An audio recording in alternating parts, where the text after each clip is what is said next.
오늘 읽은 말씀이 결코 이렇게 유쾌한 말씀은 아니죠. 악을 행했다라고 하는 두 구절을 여러분과 함께 나눴습니다. 사실은 이 두 구절은 대표적으로 뽑은 말씀이지 열왕기상을 또한 열왕기하까지 계속 읽어가면서 수많은 왕들이 하나님 앞에 악을 행했다라는 표현은 매우 많이 등장하는 그런 표현입니다. 자, 북왕국 이스라엘은 기원전 931년부터 멸망하는 기원전 722년까지 19명의 왕이 있었습니다. 그런데 19명의 왕, 이 북왕국 이스라엘과 남왕국 유다의 왕들을 쭉 소개할 때 이 왕은 선한 왕이다, 악한 왕이다, 이것을 평가하게 되는데 북왕국 이스라엘에 있었던 19명의 왕들은 선한 왕이 한 명도 없었습니다. 다 악한 왕이다라고 소개하고 있습니다. 모두 악하거나 또는 극악하다 이렇게 표현을 하고 있는데, 극악하다라고 평가된 왕은 오므리 왕조입니다. 오므리 왕과 그 아들인 아합 왕, 이런 사람들은 악할 뿐만 아니라 더욱 악하다. 그래서 우리가 극악하다 이런 표현을 쓰게 됩니다.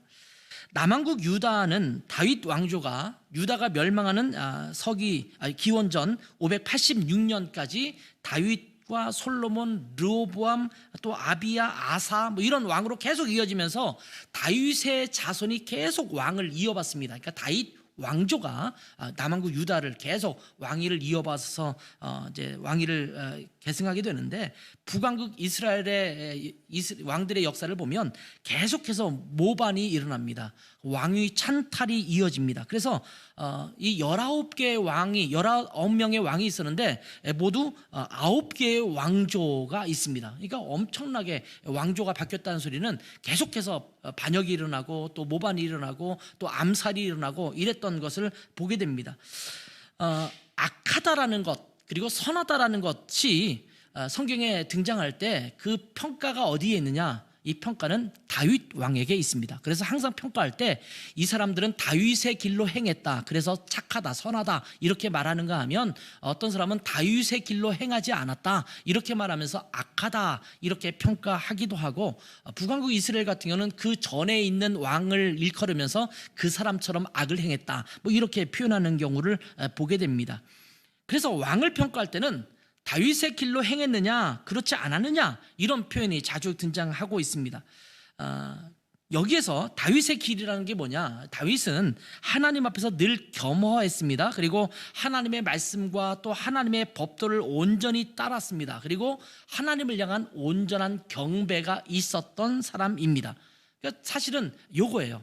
하나님을 온전히 따르고 하나님의 법도를 지키고 또 하나님께 온전한 예배를 드렸느냐, 이것을 이제 집중해서 보게 되는 거죠. 물론 다윗도 죄를 지었죠.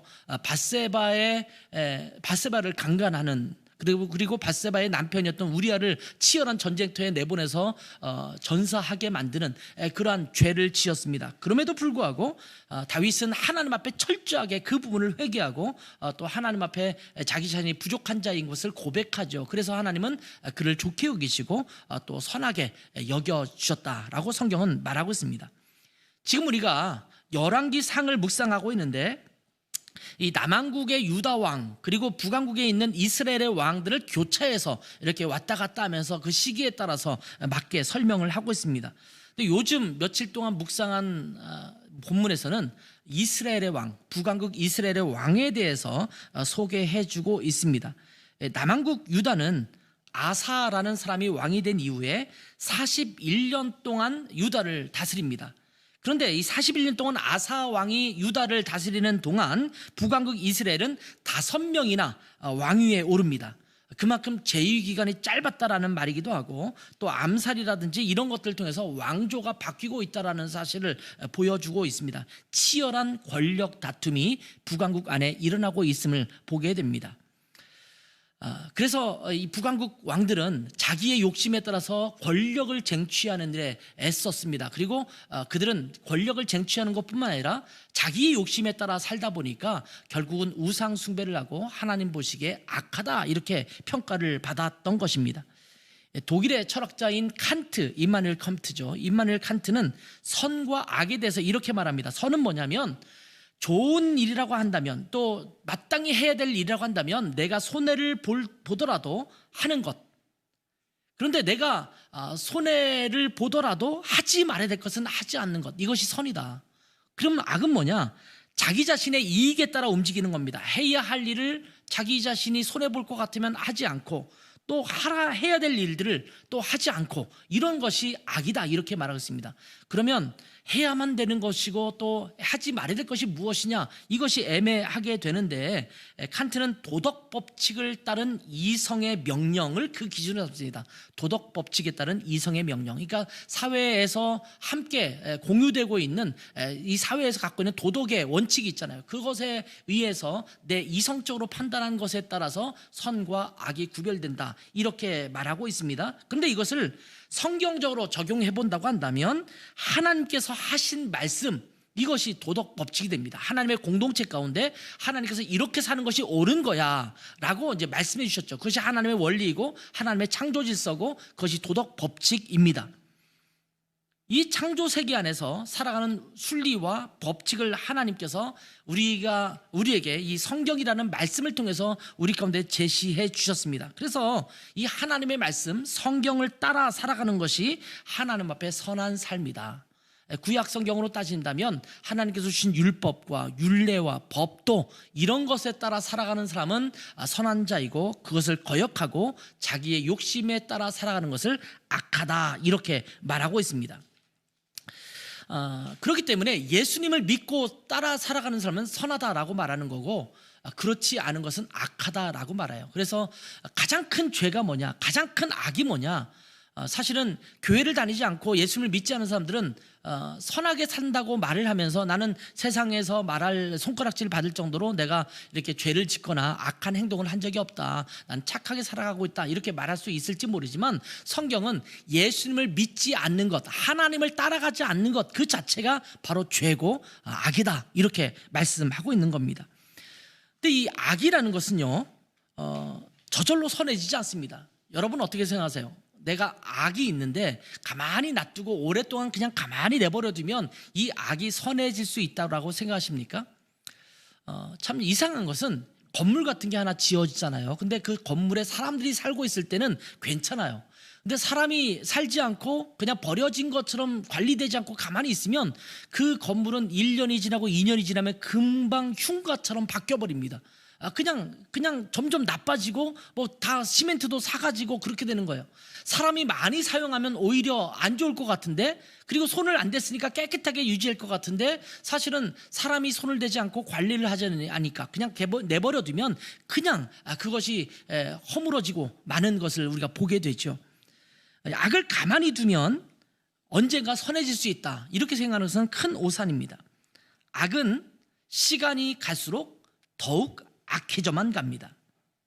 선도 가만히 두면 악해지지 않습니까? 여러분이 뭔가 내가 하나님 앞에 붙들고 노력하고 애쓰면서 내가 선하게 살려고 그렇게 하지 않고 여러분이 가만히 여러분이 원하는 대로 그냥 편안하게 지나면 여러분의 삶은 어떨 것 같습니까? 선해질 것 같습니까? 아니면 악해질 것 같습니까? 우리 삶을 그대로 내버려두면 악한 것밖에 드러나지 않아요. 그것이 우리 인간의 본성이라고도 할 수가 있습니다. 그런데 심지어 악이 어떻게 선해질 수 있겠습니까? 자, 북왕국 이스라엘의 왕들의 역사를 보면 그런 것들이 더욱 선명하게 드러납니다. 이미 말씀드린 바와 같이 북왕국 이스라엘의 왕들 중에 한 명도 선하다라고 평가받은 사람이 없었습니다. 성경은 북왕국 이스라엘에서 왕이 되었던 19명 모두가 악하다, 이렇게 평가를 하고 있습니다. 여로보암, 이 사람은 하나님께서 북왕국 이스라엘의 첫 번째 왕으로 세운 왕입니다. 그리고 여로보암에게 하나님께서는 아히야 선지자를 통해서 이렇게 말씀하십니다. 열왕기상 11장 38절입니다. 내가 만일 내가 명령한 모든 일에 순종하고 내 길로 행하며 내 눈에 합당한 일을 하며 내 종 다윗이 행함같이 내 율례와 명령을 지키면 내가 너와 함께 있어 내가 다윗을 위하여 세운 것 같이 너를 위하여 견고한 집을 세우고 이스라엘을 내게 주리라. 하나님 말씀을 잘 따르면 북왕국 이스라엘을 너에게 떼서 줄 거니까 10지파를 너에게 떼줄 테니까 계속 너의 왕조가 견고하게 계속 이스라엘을 다스릴 수 있을 것이다 라고 말씀을 하신 것입니다. 그런데 여로보암이 왕이 되어서 이스라엘을 다스린 그 이후의 성경의 평가는 이러합니다. 열왕기상 14장 16절입니다. 여호와께서 여로보암의 죄로 말미암아 이스라엘을 버리시니 이는 그도 범죄하고 이스라엘로 범죄하게 하였음이니라 하니라. 여러분, 지난주에 우리가 함께 말씀을 나눴지만 여로보암이 이렇게 죄를 지은 이유가 뭘까요? 사실은 아히야 선지자를 통해서 하나님께서 주신 말씀을 듣지 않았습니까? 그 말씀을 들었다면 그냥 순종하면 될 거였습니다. 근데 그는 이 권력을 잃어버릴까봐, 남왕국 유대에게 뺏길까봐, 예루살렘 성전에 계속 북왕국 사람들이 드나들면 남왕국의 그들 마음들이 갈까봐 그렇지 않도록 하기 위해서 상당을 세우고 거기에 금송아지를 만들고 그것을 섬기게 하고 비슷하게 절기를 만들고 그것을 지키게 하고 이렇게 유사 신앙을 만든 거죠. 가짜 신앙을 만든 거죠. 이것이 여로보암의 죄가 아니었습니까? 결국 자기의 욕심에 따라, 자기의 편의에 따라서 그냥 자기의 종교를 만들어간 거죠. 그로 말미암아 하나님께서 그를 악하다라고 평가합니다. 자, 여로보암의 뒤를 이어서 여로보암의 아들인 나답이 이스라엘의 왕이 됩니다. 나답에 대한 평가를 볼까요? 15장 26절로 갑니다. 그가 여호와 보시기에 악을 행하되 그의 아버지의 길로 행하며 그가 이스라엘에게 범하게 한 그 죄 중에 행한지라. 자, 나답도 똑같이 행합니다. 그리고 나답은 결국 바사에 의해서 죽임을 당합니다. 자, 그런데 나답을 죽이고 이스라엘 왕이 된 바사에 대한 평가도 다르지 않습니다. 15장 34절 가면 바사가 여호와 보시기에 악을 행하되 여로보암의 길로 행하며 그가 이스라엘에게 범하게 한 그 죄 중에 행하였더라. 자, 바사가 왕이 되는데 여전히 죄를 지었습니다. 그리고 바사의 아들 엘라가 이제 이어서 왕이 되었는데 엘라는 2년 정도밖에 다스리지 않았습니다. 그런데 16장 13절 보면 이런 평가를 받습니다. 이는 바사의 모든 죄와 그의 아들 엘라의 죄 때문이라. 그들이 범죄하고 또 이스라엘에게 범죄하게 하여 그들의 헛된 것들로 이스라엘의 하나님 여호와를 노하게 하였더라. 이렇게 고백하죠. 자, 엘라라는 왕이 된 이후에 국내 대신인 아르사라는 사람의 집에 가서 술에 취해 있었습니다. 그러자 자기 군부 세력의 한 사람이었던 시므리에 의해서 암살을 당합니다. 그리고 시므리가 왕이 되었습니다. 그런데 이 엘라를 죽이고 왕이 된 시므리에 대한 평가도 똑같습니다. 열왕기상 16장 19절 보세요. 이는 그가 여호와 보시기에 악을 행하여 범죄하였기 때문이라. 그가 여로보암의 길로 행하며 그가 이스라엘에게 죄를 범하게 한 그 죄 중에 행하였더라. 여러분, 시므리가 왕자에 앉은 시간은 불과 7일에 불과합니다. 한 일주일 정도 왕이 됐는데 그 왕에 대한 평가가 악했다, 이렇게 평가하는 거예요. 악을 행하기도 급한 시간 아니겠습니까? 근데 여전히 돌이키지 않고 저 선왕들, 그 위에 있는 왕들이 행했던 것처럼 똑같이 행했다라는 말씀을 지금 하고 있는 것입니다. 시므리가 술에 취한 엘라를 죽이고 왕이 되었을 때 북왕국 이스라엘은 블레셋에게 빼앗겼던 기쁘돈이라는 성읍을 찾기 위해서 기쁘돈을 에워싸고 전쟁을 치르고 있었습니다. 그러니까 시므리만 거기에 있던 거지 나머지 군대 장관들은 전부 이 기쁘돈이라는 데 가서 포위하고 막 그 성을 빼앗으려고 전쟁을 치르고 있는 상황이에요. 그 상황 속에서 시므리가 엘라를 죽인 거거든요. 혼자서 반역을 한 겁니다. 그 소식을 듣자 모든 군대들이 다시 철수를 합니다. 그래서 다시 그 당시에 수도였던 디르사로 와서 디르사를 이렇게 포위를 해요. 그러니까 시므리는 자기 왕궁에 불을 지르고 스스로 자결을 택합니다. 그러고 나니까 왕이 죽었잖아요. 군부 세력이 3명이 있었는데 하나가 시므리였어요. 궁에 남아 있었는데 그가 암살을 했죠. 군부 세력, 두 실력자가 전쟁에 나갔다 돌아왔잖아요. 그 한 사람이 디브니라는 사람이고 한 사람이 오므리라는 사람입니다. 이 오므리와 디브니가 서로 싸우기 시작해요. 왕이 되기 위해서. 그러다가 누가 승리했을까요? 오므리가 왕이 되었습니다. 이렇게 해서 오므리 왕조가 탄생합니다. 악한 왕, 또 악한 왕, 계속 악한 왕이 계속 되다가 그 모든 상황에서 또 다시 반역을 일으켜서 왕이 된 사람이 오므리 왕조였는데, 오므리 왕조는 이 이스라엘 전체 왕 중에서 가장 극악한 왕으로 소개되고 있는 왕조입니다. 그래서 오늘 오므리에 대해서는 오늘 본문에 읽었듯이 이렇게 말합니다. 25절에 오므리가 여호와 보시기에 악을 행하되 그 전에 모든 사람보다 더욱 악하게 행했다 이렇게 표현하고 있어요. 여러분, 사실은 요 열왕기상을 쭉 읽다 보면 역대기에도 이 말씀이 비슷하게 나오지만 정말 악하게 행했거든요. 모든 우상을 섬기고 하나님을 온전히 섬기지 못하고 이랬던 모습들이 그들 가운데 있었어요. 근데 거기서 더 악해졌다라는 거예요. 그 모든 사람보다 더욱 악하게 행했다라는 것입니다. 자, 그런데 오므리가 죽었어요. 그리고 나서 오므리의 아들 아합, 여러분 아합이라는 사람은 잘 알죠? 정말 유명한 사람이에요. 이 아합이 그 다음에 왕이 되었습니다. 여러분, 아합이라는 이름을 들어봐도 벌써 이 나쁜 놈 이런 생각이 들지 않습니까? 그 사람이 드디어 왕이 됩니다. 자, 아합은 그 아내 이름도 굉장히 유명해요. 이세벨, 아내인 이세벨과 같이 거론되는 극악한 왕으로 소개되고 있습니다. 교회 학교만 다녀도 이 이세벨도 알고 아합 왕도 아는 그런 왕일 겁니다. 이 아합 왕에 대한 평가는 또 오늘 본문에 읽었던 30절에 나오는 겁니다. 오므리의 아들 아합이 그의 이전의 모든 사람보다 여호와 보시기에 악을 더욱 행하여, 이 모든 사람, 그 이전의 모든 사람에는 자기의 아버지는 정말 악하게 행했던, 다른 사람보다 더 악하게 행했던 오므리도 포함하는 거예요.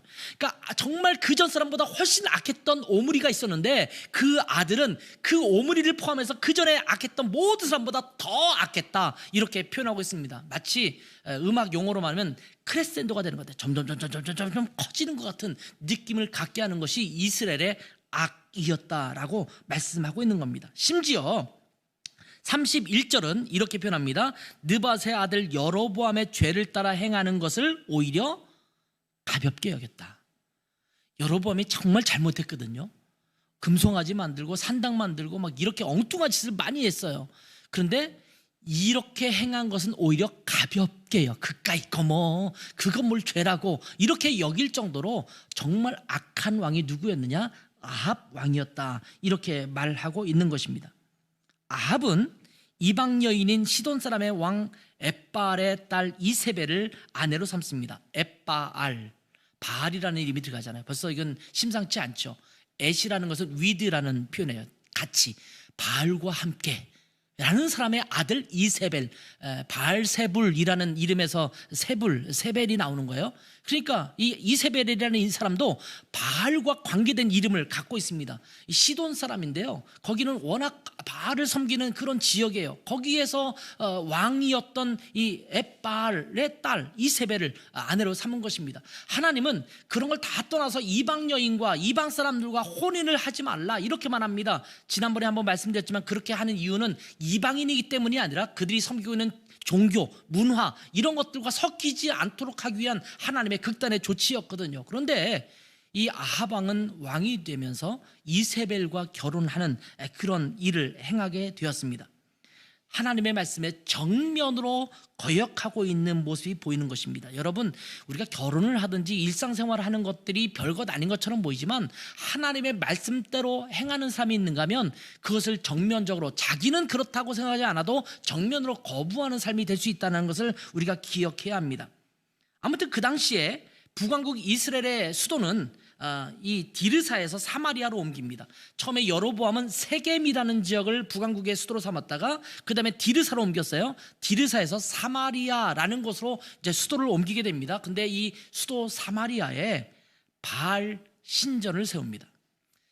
자, 수도였으면 예루살렘 같으면 거기에 뭐가 세워졌어요? 하나님의 성전을 세우지 않습니까? 그렇다면 사마리아를 그들의 수도로 삼았다면 거기서 뭘 만들었어야 되냐면 남한국까지 가기 힘들면 거기에 하나님을 위한 전을 짓고 거기서 제사를 드리도록 해야 되는 것이 마땅한 일이었는데 그 수도에 바알 신전을 만들게 됩니다. 33절은 그런 더군다나 아세라상을 만들었으니 그는 그 이전에 이스라엘의 모든 왕보다 심히 이스라엘 하나님 여호와를 노하시게 하더라. 하나님의 마음을 긁어도 완전히 긁어요. 허파 뒤비지게 하는 거예요. 경상도 표현으로. 그러니까 그렇게 하나님을 노하게 하는 엄청난 일들을 지금 행했다라고 말씀하고 있는 겁니다. 여러분, 악이 시간이 흐르면서 선해질 수 있을까요? 그렇지 않습니다. 북왕국 이스라엘의 왕들의 역사를 보면 계속하여 악에 악을 더하고 있음을 볼 수 있습니다. 악은 악을 더할 뿐입니다. 그래서 오므리 왕과 아합 왕 때 그 악이 최고조에 달합니다. 자, 이러한 악은 하나님의 징계를 자초합니다.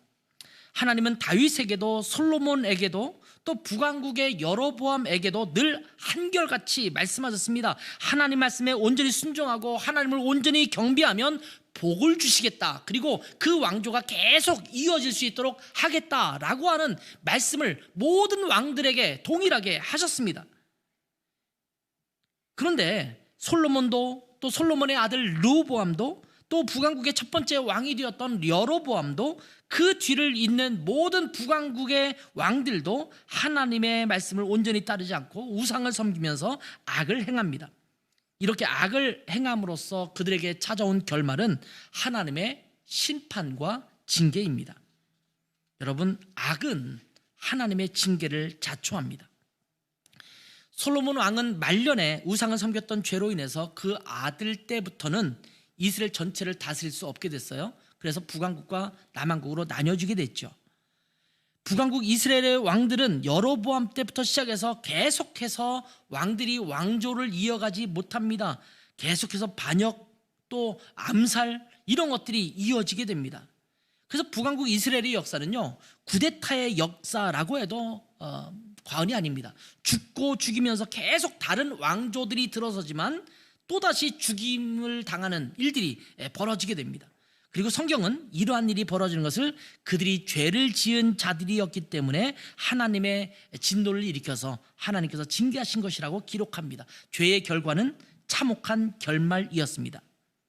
자, 열왕기 상하를 쭉 읽다 보면 왕들의 죽음을 기록할 때마다 아주 자주 그들이 처참한 죽음을 당하게 된 이유를 하나님 앞에서 악을 행해서 하나님을 진노하시게 했기 때문이다. 이렇게 기록하고 있습니다. 자, 15장 30절에 보면 나답이 바세에 의해서 죽임을 당하고 또 여로보암과 나답의 가문이 모두 죽임을 당하죠. 그러니까 그냥 나답만 죽이는 게 아니라 그 가문에 있는 모든 사람을 그냥 멸절시킨 겁니다. 멸문지화라고 말하죠. 아주 가족 전체를 멸망시키는 것입니다. 이것에 대해서 이는 여로보암이 범죄하고 또 이스라엘에게 범하게 한 죄로 말미암음이며 또 그가 이스라엘의 하나님 여호와를 노엽게 한 일 때문이었다. 이렇게 말합니다. 바세의 아들 엘라가 시브리에게 죽임을 당하고 또 그 가족들도 전부 죽임을 당하게 됩니다. 그것에 대해서도 16장 13절에서 이는 바사의 모든 죄와 그의 아들 엘라의 죄 때문이라 그들이 범죄하고 또 이스라엘에게 범죄하게 하여 그들의 헛된 것들로 이스라엘의 하나님 여호와를 노하시게 하였다. 이렇게 말합니다. 그 이후에도 계속 반복될 때 뭐라고 말씀하시면 이는 그가 여호와 보시기에 악을 행하여 범죄하였기 때문이니라. 반복되는 말씀이에요. 그가 죄를 지었기 때문에 처참한 죽음을 죽을 수밖에 없다. 그가 죄를 지었기 때문에 더 이상 그 왕조를 이끌어갈 수 없었다. 그가 죄를 지었기 때문에 하나님의 약속을 받을 수 없었다. 그가 죄를 지었기 때문에 더 이상 하나님의 은혜가 그에게 임하지 않았다. 이렇게 말씀하고 있는 것입니다. 하나님은 거룩하신 분입니다. 하나님은 공의로우신 분이십니다. 하나님은 의로우신 분이십니다. 거룩하시고 의로우신 하나님께 속한 하나님의 백성이 하나님 앞에 악을 행하면 하나님께서는 반드시 심판하시고 징계하실 것입니다. 그러니 우리가 신앙생활할 때 정말 주의해야 될 것은 정신 바짝 차리고 신앙생활을 해야 합니다. 우리가 하나님 앞에 범죄하면 하나님께서 그 죄에 대해서 반드시 물으실 것이기 때문입니다. 자, 하나님은 그러한 우리들에게 길을 열어놓으세요. 그게 뭐냐면 돌아오라 라고 촉구하시는 것입니다. 하나님의 말씀을 온전히 따르는 삶으로 돌아오라고 촉구하십니다. 우리가 열왕기상 지금 묵상하시면서도 읽어보셨지만 여로보암이 죄를 지었을 때 남왕국에 젊은 선지자를 보내서 돌아오라고 말씀하지 않습니까? 촉구하지 않습니까? 근데 여로보암이 돌이키지 않았어요. 근데 하나님은 계속해서 우리에게 뭘 말씀하시면 돌아와 이렇게 말씀하시는 거예요. 지금 너가 가는 길은 잘못된 길이야, 악한 길이야, 나는 그것을 싫어해, 그러니까 돌아와, 이렇게 끊임없이 주님께서는 말씀하시는 거예요. 이스라엘은 하나님의 끊임없는 경고와 돌아오라는 그 촉구의 말씀을 듣긴 들었는데 계속 악을 행하죠. 그 결말이 뭡니까? 기원전 722년 아수르에 의해서 멸망당하는 것입니다. 사실은 지금 일어나는 것들은 전부 징조들이에요. 너희가 악을 행했어? 너 그러면 죽임당할 거야. 너 악을 행했어? 너의 왕조가 끝날 거야. 계속해서 선지자를 통해서 너희가 계속 이 죄에 머물면 하나님이 너희를 멸하실 거야, 끊임없이 얘기하죠. 나중에 말년에 가면 이사야, 예레미야 뭐 이런 선지자들 있잖아요. 호세아, 이런 선지자를 통해서 계속해서 반복해서 말씀하고 있는 거거든요. 그런데 그들은 하나님의 돌이키라고 하는 말씀에 귀를 기울이지 않고 결국은 돌이키지 않고 망국의 길을 걸어간 것입니다. 북왕국 이스라엘이 아수르에 의해서 멸망할 위기가 가까웠던 시기, 이 시기에 메시지를 전했던 선지자 중에 한 사람은 호세아 선지자입니다. 호세아 선지자를 통해서 이스라엘 백성들에게 돌아오라고 말씀합니다. 호세아 14장 1절부터 3절에 있는 말씀 볼까요? 이스라엘아, 내 하나님 여호와께로 돌아오라. 내가 불의함으로 말미암아 엎드러졌느니라. 너는 말씀을 가지고 여호와께로 돌아와서 아뢰기를 모든 불의를 제거하시고 선한 바를 받으소서. 우리가 숫송아지를 대신하여 입술의 열매를 주께 드리리이다. 우리가 아수르의 구원을 의지하지 아니하며 말을 타지 아니하며 다시는 우리의 손으로 만든 것을 향하여 너희는 우리의 신이라 하지 아니하오리니 이는 고아가 주로 말미암아 긍휼을 얻음이니라 할지니라. 이렇게 촉구하죠. 돌아오라고 말합니다. 더 이상 내가 아수를 의지하지 않겠습니다. 이제는 하나님 앞에만 집중하겠습니다. 내가 말씀 안에 살겠습니다. 이런 고백을 하면서 주께 돌아오라고 말씀을 하고 있는 것입니다. 그런데 이스라엘은 돌이키지 않았어요. 계속해서 선지자를 통해서 말씀하셨는데 돌이키지 않았기 때문에 결국은 아수르에 의해서 멸망당하죠. 남한국 유다도 다르지 않습니다. 조금 더 긴 시간 동안 그 통치가 이어지지만 586년, 서기 586년에 결국 바벨론에 의해서 멸망을 당하는 결과를 맞게 됩니다. 하나님은 북왕국 이스라엘의 왕이 악이 극에 달했던 아합 왕 때에 걸직한 선지자 한 명을 보내서 돌아오기를 촉구합니다. 그 선지자는 바로 엘리야 선지자입니다. 엘리야가 뜬 이유는 아합 때문이에요. 아합이 없었으면 엘리야도 안 떴을 거예요. 근데 엘리야가 이 아합과 대결하면서 아합이 잘못된 것들을 하나님의 말씀을 받아서 끊임없이 이야기하면서 엘리야가 굉장히 사람들에게 숭앙받는 그런 선지자가 될 수 있었습니다. 사실은 제가 엘리야에 대한 설교를 이제 다음 주부터 하려고 하거든요. 계속 엘리야에 대한 말씀을 할 거예요. 열왕기상에도 계속 많은 시간 동안 엘리야에 대해서 집중하고 있는 것을 보게 되거든요. 그렇게 엘리야에 대한 설교를 하기 전에 오늘은 마치 서론처럼 하는 얘기가 오늘의 본문이에요. 왜 엘리야가 그렇게 등장할 수밖에 없었는가? 악에 악을 더해서 끊임없는 악이 그 땅 가운데 관영했기 때문에 하나님은 엘리야라는 선지자를 통해서 지적하시고 말씀하시고 돌아오라고 경고하신다라는 것입니다. 이 열왕기상 하는 말 그대로 남한국 유다와 북왕국 이스라엘 왕들에 대한 이야기를 쭉 기록하고 있는 그런 내용입니다. 그런데 열왕기상에서는 엘리야 선지자와 아합에 대한 이야기를 꽤 길게 다루고 있습니다. 최악으로 치닫고 있는 악한 시대에 하나님은 엘리야 선지자를 통해서 바알의 선지자들 또 아세라의 선지자들을 무참히 짓밟으면서 회개를 촉구합니다. 하나님은 여전히 이스라엘 백성들을 사랑하기 때문입니다. 이렇게 하는 이유는 딱 한 가지예요. 돌아오라는 거예요. 비를 안 내린 것도 돌아오라고 말씀하고 있는 겁니다. 아세라 또는 바알 신을 섬기는 그 선지자들을 짓밟은 것도 돌아오라고 촉구하는 것입니다. 근데 문제는 아합 왕과 이세벨은 끝까지 돌아오지 않지요. 회개하지 않습니다. 여러분, 하나님은 우리가 돌아오기를 기다리십니다. 하나님의 말씀을 온전히 따라가는 삶을 살아가는 자들이 되기를 바라십니다. 우리의 삶이 바쁠 수 있습니다. 코앞에 닥친 일들 때문에 마음도 몸도 분주할 수 있습니다. 지금 내가 해결해야 될 문제들과 내가 이루기를 원하는 것들을 향해서 가고 있기 때문에 내가 다른 데 신경 쓸 여유가 없을 수 있습니다.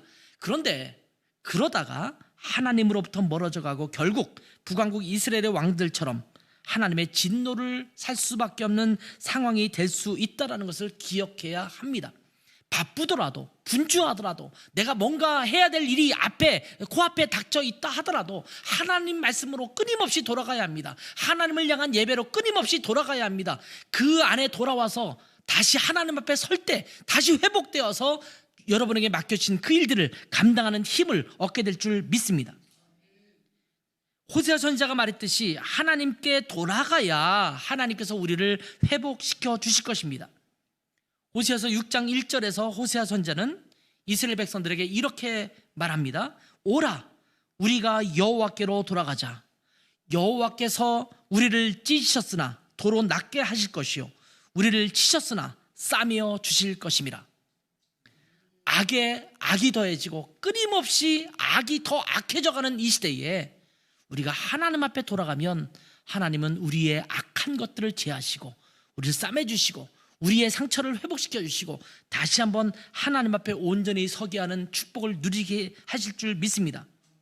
이 하나님 앞에 돌아가서 하나님의 말씀 앞에 겸허하게 우리 자신을 드리는 하나님의 모든 귀한 자녀들, 또 우리 라이트하우스 고향 공동체가 되기를 주님의 이름으로 축복합니다.